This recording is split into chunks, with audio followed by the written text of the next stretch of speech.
세상에 떠도는 기묘한 괴담들. 첫 번째 이야기. 일본에서 폐도를 탐색하다 기괴한 일들을 겪었다. 20여 년 전 내가 실제로 겪은 일입니다. 하지만 정작 나도 지금까지 이 일이 현실인지 분간이 가지 않습니다. 대학생이던 당시 나는 정말 의미 없는 나날만을 보내고 있었습니다. 꿈이고 목표고 아무것도 없이 동아리거 활동에도 참여하지 않은 채 그저 산만하고 나태하게 하루하루를 보내고 있었습니다. 유일하게 하는 것이라곤 나랑 똑같이 잉여 인간이던 친구 KS와 함께 드라이브를 다니는 것뿐이었습니다. 그나마도 점차 질려가기 시작해서 기왕 다니는 거 평범한 길 말고 폐도를 찾아다니게 되었습니다. 폐도란 대개 아무도 쓰지 않는 길이나 이미 폐쇄된 길을 일컫는 말입니다. 하지만 우리는 그렇게 개척심이 있는 것도 아니고 우리 차로 갈 수 있는 곳이나 돌아다녔기에 폐쇄된 도로를 찾아다니지는 않았습니다. 그보다는 더 좋은 길이 나서 사람들이 잘 다니지 않는 길이나 어디로 연결된 건지도 모를 작은 샛길 같은 곳을 K의 차를 타고 돌아다니는 것입니다. 웬만한 일은 금세 실증을 내고 흥미를 잃는 우리였지만 이상하게 그 폐도 탐색만은 정말 재미있었습니다. 폐도를 따라 달리며 보이는 비일상적인 광경이 꿈도 희망도 없던 우리와 맞아떨어졌던 것인지도 모르겠습니다. 그런 어느 날 K가 재밌는 곳을 찾아냈어. 지금 같이 가보지 않을래? 라고 제안을 했습니다. 새로운 폐도를 찾아냈다는 것이었습니다. 오후 2시를 넘어갈 무렵이었지만 그날 다른 예정이라고는 아무것도 없었기에 나와 S는 당연히 동행하기로 하고 K의 차에 올라탔습니다. 그곳은 대학에서 차를 타고 30분 정도 걸리는 산길이었습니다. 차가 자주 다니는 큰 도로에서 비스듬하게 옆으로 좁은 길이 나 있었습니다. 거기로 들어서자 땅에 잡초가 가득하고 나뭇가지나 돌이 잔뜩 떨어져 있었습니다. 누가 봐도 아무도 다니지 않는 길이었습니다. 이런 길이 있었나 싶어 멍하니 밖을 바라보고 있는데 고작 100m 정도 달리자 금세 막다른 곳에 다다르고 말았습니다. 엥? 겨우 이게 끝이야?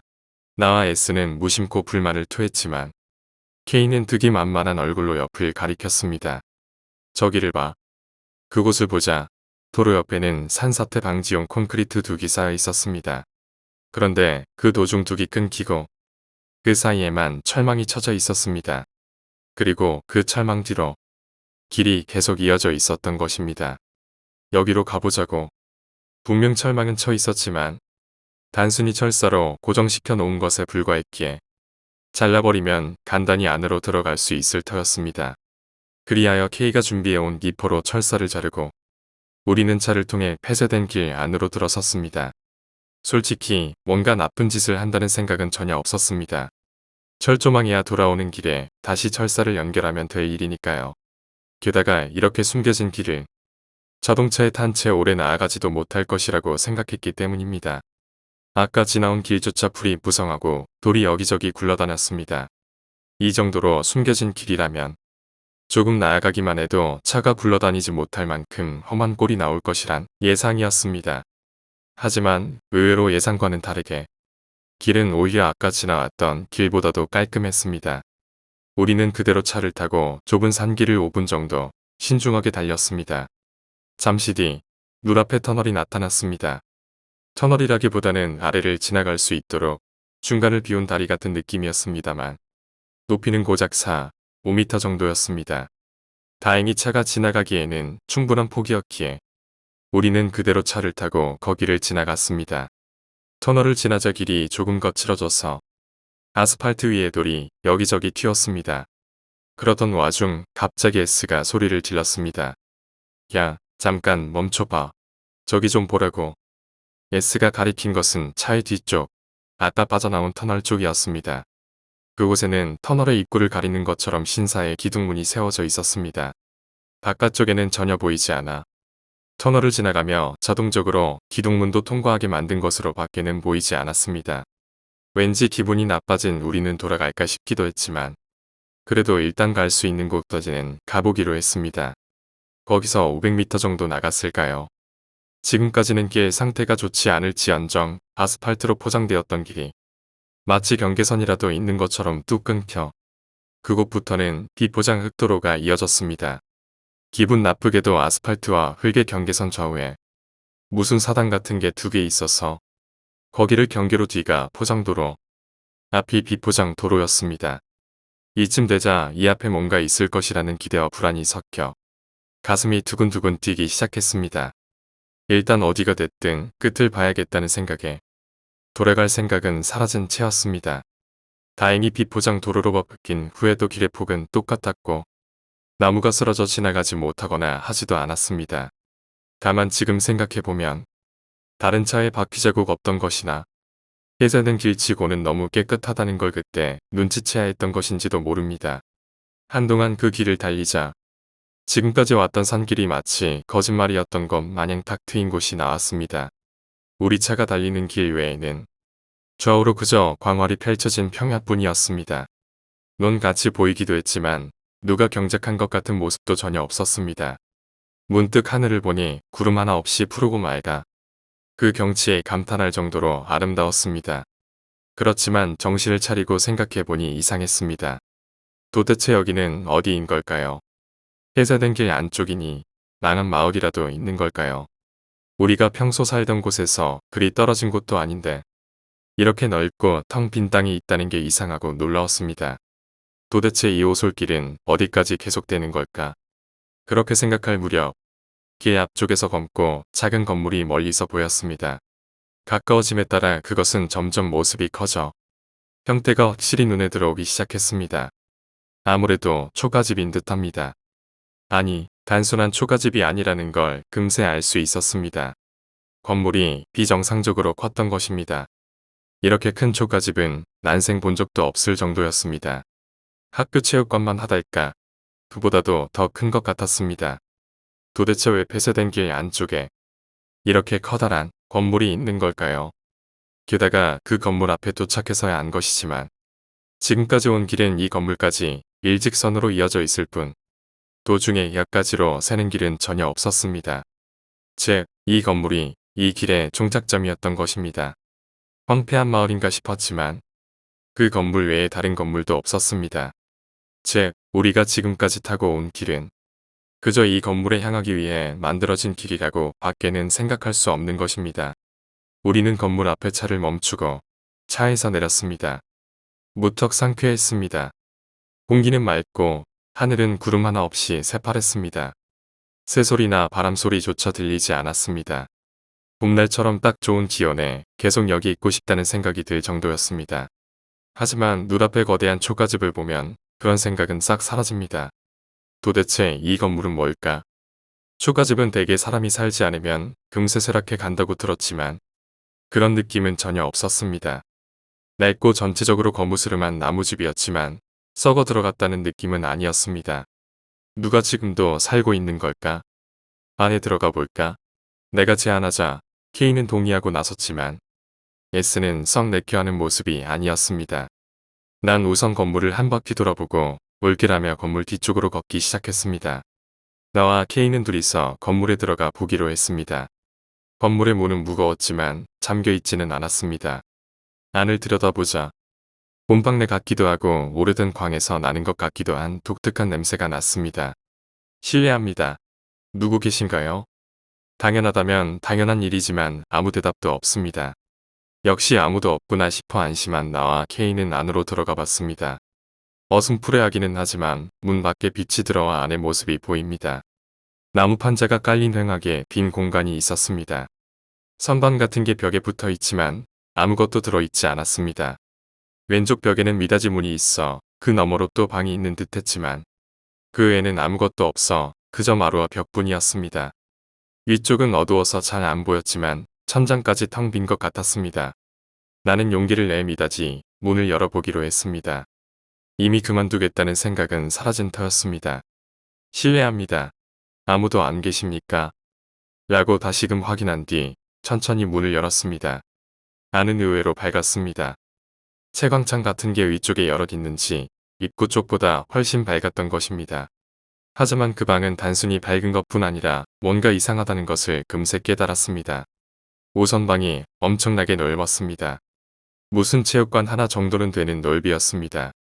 그리고 그 넓은 공간 안에 균등하게 5개, 비정상적으로 굵은 기둥이 바닥에서 천장까지 닿아 있었습니다. 굵기는 3m 정도 될 법하고 길이는 10m에 육박할 수준이었습니다. 그런 나무 기둥이 5개나 있던 것입니다. 야, 이렇게 큰 나무가 일본에 있긴 하냐? K의 말에 나도 고개를 끄덕였습니다. 이렇게 큰 기둥은 난생 처음 보는 것이었습니다. 도대체 무슨 이유에서 이렇게 큰 기둥을 세웠나 싶어 주변을 바라보는데 K가 으앗 하고 소리를 질렀습니다. 뭔가 하고 보니 5개의 기둥 중 한가운데의 기둥에 뭐라고 쓰여있는 부적 같은 것이 달라붙어 있었습니다. 자세히 보니 그것은 못으로 기둥에 박힌 것으로 수도 없이 기둥 전체에 박혀 있었습니다. 글자는 붓으로 쓴 것으로 한자나 무슨 기호처럼 보였지만 뭐라 읽을 수가 없었습니다. 그러던 와중 K가 뭐가 붙어 있어라고 말했습니다. 자세히 보니 확실히 부적과 못 사이에 무언가 말라붙은 덩어리 같은 게 함께 박혀 있었습니다. 뭐가 박혀 있는 걸까 싶어 나와 K는 거의 동시에 시선을 위로 향했습니다. 그리고 금세 우리는 그 해답을 얻었습니다. 박혀 있던 것은 사람의 귀였습니다. 수를 헤아릴 수도 없는 사람의 귀가 부적과 함께 기둥에 박혀 있던 것입니다. 아래쪽은 썩어 문드러지거나 말라붙어 뭔지 알아볼 수가 없었지만 어째서인지 위쪽에 박혀있는 귀들은 생생해서 바로 귀라는 것을 알 수 있었습니다.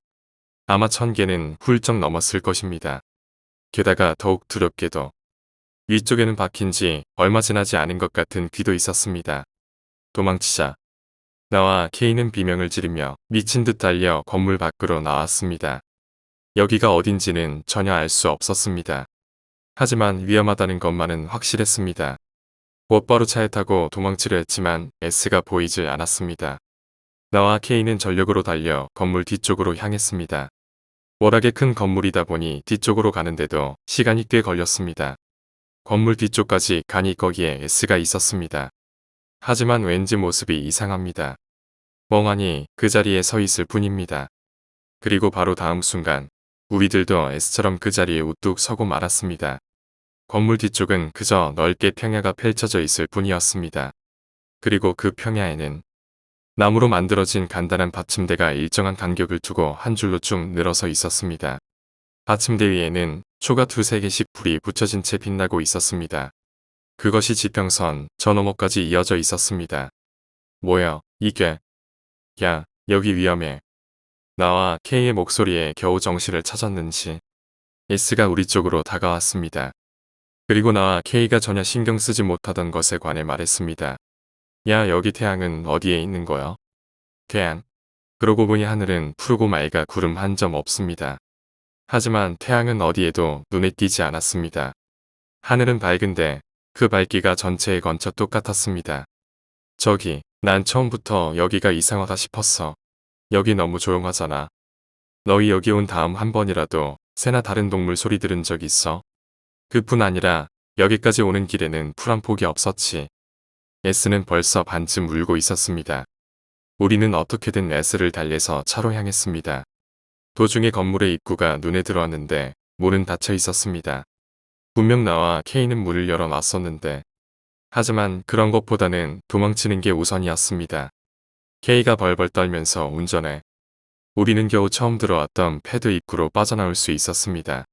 국도로 돌아오자 해가 서쪽으로 뉘엿뉘엿 지는 것이 보였습니다. 그걸 보자 겨우 원래 세상을 돌아왔다는 실감이 들었습니다. 그 후 우리 셋에게 이상한 일이 일어난 적은 없습니다. 하지만 그날 체험했던 일들은 3명이 모두 기억하고 있습니다.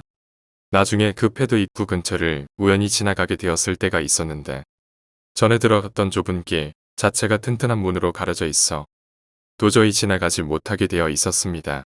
물론 지나갈 수 있었다 하더라도 2번 다시 그 길로 갈 생각은 없습니다. 2번째 이야기, 심리학자. 저는 제가 12살이었을 때 온 세상의 사람들이 제 부모님도 포함해서 저를 싫어한다는 결론을 내린 적이 있습니다. 제가 문제아였던 건 아니지만 제 부모님은 저를 문제아 취급했죠. 예를 들자면 저는 무슨 일이 있어도 5시까지 귀가를 해야 했습니다. 바깥에서 놀 수 있는 시간도 제한되어 있던 데다가 친구를 집으로 초대하거나 반대로 친구의 집으로 가는 건 절대로 허락되지 않았습니다. 집으로 오자마자 무조건 제일 먼저 숙제를 끝내야 했고 비디오 게임을 사줄 망정 책을 읽으라고 강요했습니다. 책을 읽은 후에는 독후감까지 써서 부모님에게 책을 읽은 증거로 제출해야 했죠. 방금까지 예를 들어서 적어 놓은 것들만으로도 충분히 어린 나이의 저에게는 스트레스를 얹어줬겠지만 역시 제게 가장 큰 상처를 준 것은 부모님이 저를 대하는 태도였습니다. 제 어머니는 제가 실수를 할 때마다 그 실수들을 절대로 잊지 못할 정도로 혼내는 차가운 여자였습니다. 제 아버지가 알고 있는 감정은 단 하나뿐이었죠. 불만. 그가 제게 말을 걸 때는 제 시험 점수를 비웃을 때거나 매너를 갖추지 못했다고 매를 줄 때뿐이었습니다. 부모님의 이야기만 계속할 수는 없겠죠. 그들보다 더 중요한 우리 학교의 심리학자에 대한 이야기를 하겠습니다. 그의 프라이버시를 지켜주기 위해 기 선생님이라고 부르도록 할게요. 거의 모든 중학교가 그렇듯이 학교 안에는 어떤 문제로 인해서 괴로워하고 있는 학생들을 도와주기 위해 심리학자가 한두 명은 꼭 있습니다. 그 문제가 어떤 것이든 상담해 줄 준비를 하고 말이죠. 솔직하게 말하자면 저는 T 선생님이 다른 학생과 대화를 하는 것을 목격한 적이 없습니다. 카페테리아로 가는 길에 그의 사무소를 꼭 지나갔지만 사무소의 문을 통해서 안을 살짝 훔쳐볼 때마다 T 선생님은 홀로 묵묵히 서류를 읽고 있었습니다. 아마 아직 성숙하지 못한 어린 아이들로서 타인이나 다름없는 어른에게 자신의 고민을 털어놓을 용기는 생기지 않았겠죠. 저도 그와 같은 이유로 그의 사무소 안으로 들어가 보기까지 3주일이라는 시간이 걸렸습니다. 1993년 3월 2일 그날의 점심시간에 저는 T 선생님의 문 앞에 서서 조심스럽게 노크를 했습니다. 문에 달려있는 창문을 통해서 T 선생님이 고개를 들고 미소를 지은 채 안으로 들어오라는 모션을 취하는 게 보였습니다. 저는 쭈뼛쭈뼛 울며 안으로 들어왔죠. 그는 먼저 자신을 소개한 후 제 이름을 물어봤습니다. T 선생님은 아주 부드러운 목소리를 가진 친절이라는 이름의 오로라를 마구 뿜어대는 남자였죠. 저는 30분 만에 제 부모님에 관한 고민을 털어놓고 말았습니다. 제 부모님이 어째서 저를 전혀 신경 써주지 않는지에 관한 고민을요. 고민을 털어놓다가 마지막에 목이 메어서 입을 닫자 T 선생님은 아무 말도 하지 않고 제가 다시 이야기를 계속해주길 기다렸습니다. 그는 제 주절거림을 마지막까지 입을 굳게 닫고 진지하게 들어줬습니다. 저는 약간 그가 제 이야기를 멈추고 사실 내 부모님은 너를 누구보다도 사랑하신단다라는 헛소리를 짓거릴 거라고 생각했지만 그는 그러지 않았습니다. 제 이야기가 끝나자 D 선생님은 제 쪽으로 몸을 약간 숙이고 장난스러운 미소를 지은 얼굴로 이렇게 말했습니다. 사실은 말이다. 나는 세상 최고의 심리학자란다. 내 고민을 해결할 것이라고 약속하마. 저는 그의 말에 김이 빠진 듯 눈알을 굴렸죠. 세상 최고라니. 예, 알았어요. 그래도 어떻게 해결하실 건데요? 다 방법이 있지. 그가 쾌활하게 대답했습니다. 나는 약속은 꼭 지키는 남자니까. 무슨 일이 있어도 한 달 안에 너와 내 부모님과의 관계를 바꿔주마. 물론 좋은 쪽으로 말이지. D 선생님은 거기까지 말한 후에 잠시 공백을 두고 다시 입을 열었습니다. 그래도 그걸 하기 위해서는 내가 나한테 어떤 약속을 해야 한단다. 내일 밤과 후 내 사무소로 다시 찾아와 줘야 해. 그리고 내가 오늘 사무소에서 이런 대화나 약속을 했다는 것을 어느 누구에게도 알리면 안 돼. 우리들만의 비밀로 해줄 것을 약속할 수 있겠니? 저는 고개를 끄덕였습니다. 다음 날 D가 아는 척을 한 후 도로 그의 사무소로 걸음을 옮겼습니다. 그의 사무소에 다시 들어갔을 때는 오후 4시쯤이었죠. D 선생님은 저를 반갑게 맞아준 후 어제처럼 그의 책상 앞에 있는 의자의 자리를 잡으라고 했습니다. 저는 의자에 앉고 그가 밖에서부터 안이 보이는 창문 위에 커튼을 덮는 것을 말없이 봤습니다. 자, 이걸로 우리들이 필요한 프라이버시는 완벽하게 충족되었네. 우리는 그렇게 제 인생에 대한 수다를 떨었습니다. 제 취미, 특기, 좋아하는 것들, 좋아하는 과목, 좋아하는 선생님들에 관한 영양가 없는 대화였죠. 1시간쯤 지나자 그는 제게 음료수를 마시겠냐고 권했습니다. 제 부모님은 음료수를 마시게 해주지 않았기 때문에 저는 땡 잡았다는 기분으로 그러겠다고 대답했죠. D 선생님은 미니 냉장고를 열어서 잠시 동안 뭔가를 준비한 후 이미 따진 소다캔 2개를 들고 돌아왔습니다. 그 후로 여전히 제 인생에 관한 이야기를 했지만 그가 넣은 이름 모를 약으로 인해서 잠에 들기까지 그리 오랜 시간은 걸리지 않았습니다. 제가 주변을 제대로 보기까지는 시간이 조금 걸렸지만 주변이 제대로 보였을 때 뭘 생각해야 할지는 알 수 없었습니다. 제 사진은 침대와 수갑으로 연결되어 있었고 제 입에는 테이프가 붙여져 있었습니다. 저는 바로 패닉을 일으키며 몸을 일으키려고 했지만 고진에 포기하고 가만히 누워 있었습니다. 다시금 제 주변을 둘러봤을 때 저는 믿을 수 없는 광경 앞에 긴장이 풀려버리고 말았습니다. 제가 갇혀있던 방의 벽들에는 만화 주인공들의 포스터가 잔뜩 붙여져 있었고 책장에는 유명하고 대단한 운동선수들의 사진들이 잔뜩 놓여 있었습니다. 그리고 방 한가운데에는 오래된 TV와 게임기들, 그리고 게임기로 실행되는 수십 개의 게임들이 쌓아 올려져 있었습니다. 무슨 반응을 보여야 할지 당황스러웠죠. 저는 지금 제 나이에 아이들이 목숨을 바쳐가면서 원할 만한 모든 물건들이 가득 쌓인 방 안에 놓여 있었습니다. 만약 제가 침대에 묶여있지 않았다면 환희의 눈물을 흘렸을 거예요. 그러나 문이 열리고 T 선생님이 들어온 순간 제 몸은 경직되었습니다. 그는 그런 저를 보면서 아랑곳하지 않고 말을 걸었습니다. 자, 이제부터 내가 하는 말을 잘 들어야 해. 그가 차분하게 말했습니다. 나는 너를 도우기 위해서 존재하는 거나 마찬가지니까 무슨 일이 있어도 너를 다치게 하지 않을 거야. 알았지? D 선생님은 제 입에서 조심스럽게 테이프를 뜯어내고 수갑을 모두 풀어주었습니다. 여전히 눈물이 차올랐지만 어째서인지 그가 제게 위험이 될 존재는 아니라는 것이 본능적으로 느껴졌습니다. 넌 한동안 이 방에서 머물 거란다. 그가 말을 계속했습니다. 그동안 이 방 안에 있는 모든 것들을 자유롭게 가지고 놀아도 돼. 내가 너와 함께 이 집에 있는 동안. 그래도 내가 외출을 할 때는 내 팔에 다시 수갑을 채워야 할 거란다. 그때는 여전히 TV를 봐도 되지만 뉴스 채널 외에는 아무것도 보면 안 돼. 저는 아무 말도 없이 침대 위에 앉아 T 선생님이 건네준 정보를 이해하려고 애썼습니다. 그는 그런 제 등을 가볍게 친 뒤 활발한 톤으로 말했습니다. 자, 이게 내 세상이나 마찬가지다. 마음대로 즐기면 된단다. 저녁 시간쯤에 다시 돌아오마. 그는 침대에서 일어나 TV의 전원을 켠 후 밖으로 나가 문을 잠궜습니다. 저는 몇 분이 지나고 나서야 그가 하는 말이 농담이 아니라는 것을 이해할 수 있었습니다. 그럼 제게 남은 선택은 닌텐도를 하며 밤이 될 때까지 즐기는 것뿐이었죠. 오후 7시쯤 T 선생님은 으깬 감자와 치킨 너겟을 2그릇에 얹은 채 방 안으로 들어왔습니다. 저는 그때 용기를 내 그에게 제가 얼마나 이 방에 머물 것인지 물어봤습니다. 대충 잡아서 한 달일걸. 그가 대답했습니다. 최소 몇 줄 한다. 그동안 선생님이 해야 할 일이 있거든. 다음날 아침 D 선생님이 제 머리를 쓰다듬는 감촉으로 잠에서 깨어났습니다. 좋은 아침. 아직 일어나고 싶지 않으면 더 자도 돼. 그래도 이건 다시 채워야 할 거야. 그렇게 부드럽게 속삭인 후 그는 제 손목에 차가운 수갑을 채웠습니다. 저는 여전히 잠에 취한 채 그를 올려다보았습니다.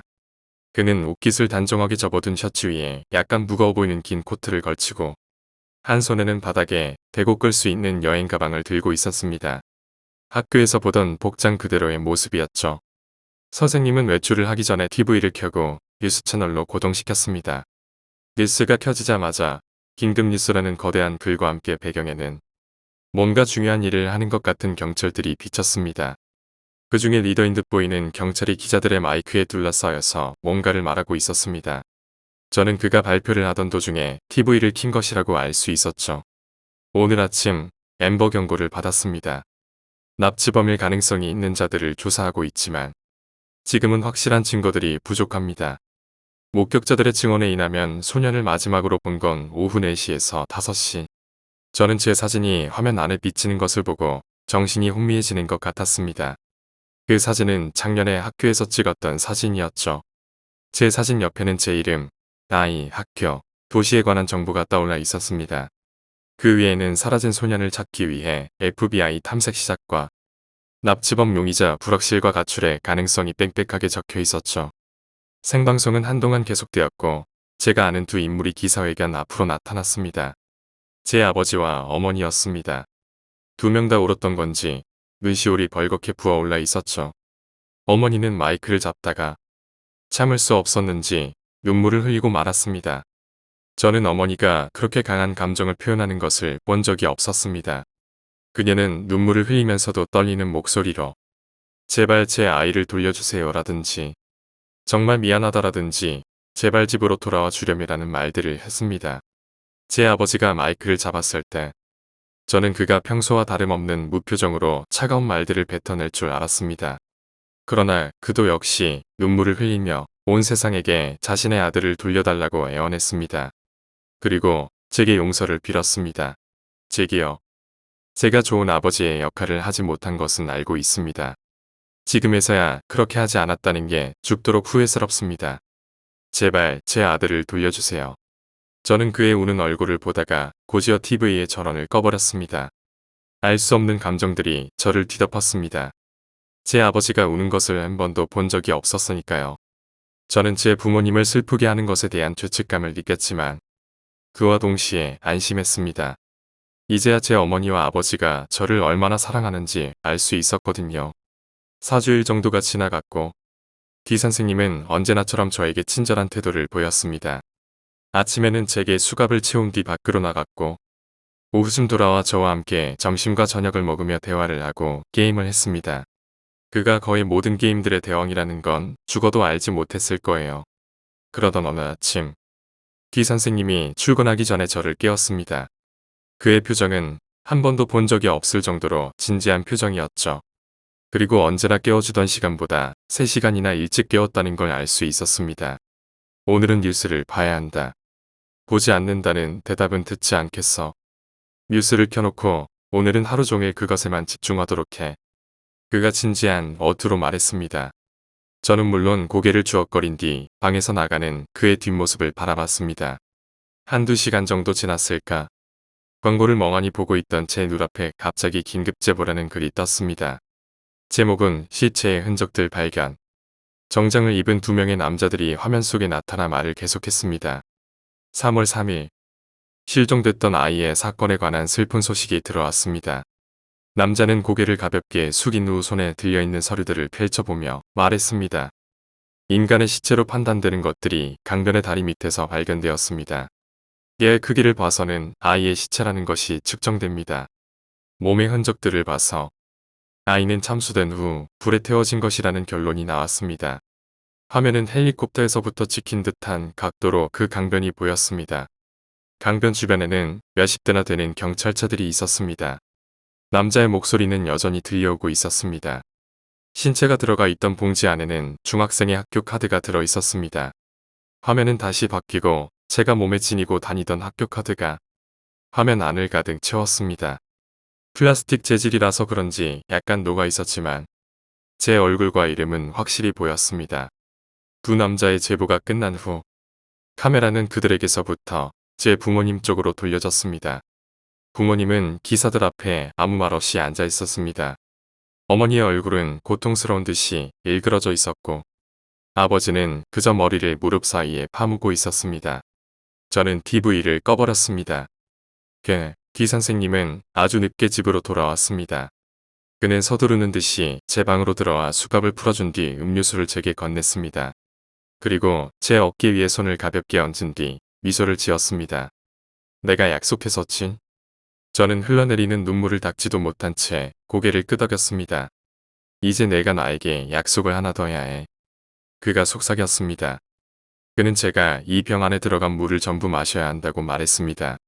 그리고 제가 잠에서 깨어났을 때부터 저는 D 선생님을 만난 적도 없다고 해야 했습니다. 그의 부탁을 듣고 저는 굳게 약속했죠. 나는 세계 최고의 심리학자라고 말했잖니. 내 말 맞지? 그의 말은 맞았습니다. 그날 밤 저는 공원의 한복판에서 눈이 떠졌습니다. 오랜만에 별들이 가득한 밤하늘을 보는 것만 같았습니다. 주변을 가볍게 둘러보고 난 후 이 공원은 제가 다니는 학교에서부터 멀리 떨어진 곳이 아니라는 것을 알 수 있었습니다. 몇 분 정도 걸어가자 제 집이 보였습니다. 집안의 불들은 꺼져 있었지만 현관으로 통하는 계단 위에 주저앉아 있는 아버지가 보였습니다. 제가 망설이듯 아버지를 부르자 아버지는 천천히 고개를 들어 내 쪽으로 시선을 돌렸습니다. 그리고 제 얼굴을 보자마자 두 팔을 벌리고 제 이름을 소리치며 제 쪽으로 달려왔습니다. 제 어머니는 집안에서부터 폭발하듯이 밖으로 나와 아버지와 함께 저를 안으러 달려왔습니다. 기 선생님은 옳았습니다. 제 가족 관계는 변했죠. 부모님은 제게 좀 더 웃어주고 저를 사랑스럽다는 듯이 대해줬습니다. 이보다 완벽할 수는 없겠죠. 학교를 다니며 가끔씩 티 선생님을 보기는 했습니다. 사무소 안에서든 복도에서든 우리들은 대화도 하지 않고 눈조차 마주치지 않았지만 그는 가끔 내 쪽을 향해서 윙크를 날리고 미소를 던져줬습니다. 저는 마지막까지 그를 아는 척은 하지 않을 겁니다. 약속했으니까요. 그러나 이 의문 또한 마지막까지 저를 떠나지 않을 것입니다. 티 선생님은 대체 누구를 죽이고 강변 밑에 버려버린 걸까요?